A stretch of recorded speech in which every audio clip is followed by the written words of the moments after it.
If the Giants want to fix their franchise, they have to hire one of these three coaches.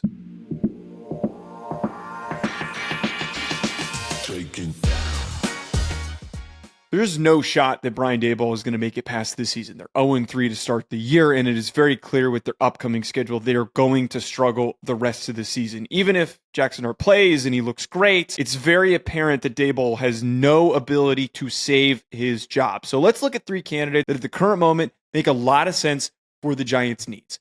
The most important thing that I focused on when pulling three names for this is that the Giants need to go with somebody who is past head coaching experience. They have taken a number of shots in the past few coaching cycles on guys that were coordinators, that were up-and-comers, that were lauded as potential names that could go on to become great coaches, and none of them have panned out. They've also gone with a lot of offensive-minded coaches that have not panned out. The only guy since Tom Coughlin that they've hired that has past head coaching experience was Pat Shurmur. But since then, we've got the Ben McAdoo's, the Joe Judges, and of course, Brian Daboll's of the coaching cycle. So here's the first guy that I really like. First, and this is a fan favorite right now, a lot of Giants fans are pushing for Jon Gruden, and a big reason why a lot of people like the idea of Jon Gruden is because he's so vocal on social media and on his show with Barstool Sports how much he loves Jackson Dart. And having somebody who's bought into Jackson Dart right off the bat is huge. It would create a really rocky and messy situation if they brought in somebody who wasn't excited about developing Dart and turning him into a quality starter. The other thing with this too is he's got the track record. He has been a successful coach with the Raiders. He's been extremely successful with the Buccaneers when he won a Super Bowl. Now, the only issue with Jon Gruden and why this could end up not working out is he's currently in a lawsuit with the NFL alleging that they leaked emails of his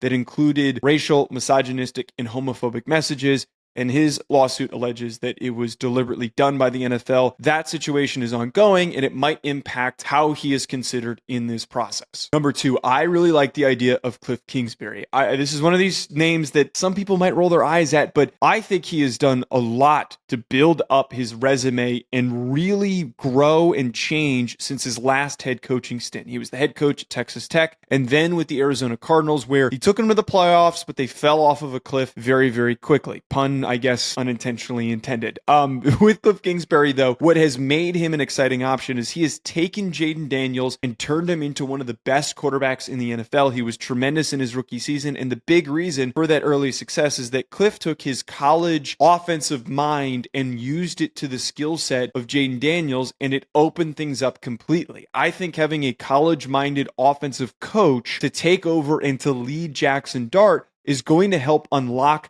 his true potential. And again, I know that he didn't work the first time he was a head coach in the NFL, but guys having past head coaching experience like Cliff Kingsbury allows for them to understand what they need to do different. So consider Cliff with the ability to really transform Jackson Dart. Lastly, I love the thought of Brian Flores, who is the Minnesota Vikings defensive coordinator. The Vikings defense is one of the best in the NFL, and he has taken a lot of players that would not be considered starters on other rosters and turned them to complete weapons. He is a madman that has created unbelievable havoc for every single opponent that they've seen. While Kevin O'Connell gets a lot of credit for the offensive production for this team, Brian Flores is a big reason of their recent success. We saw the beatdown that they just put on the Bengals, and they can do a lot more than just what they did against a backup quarterback for Cincinnati. I think with this defensive core that feels like at times it's a little bit lost, their secondary hasn't played to its potential, and you have a elite trio of pass rushers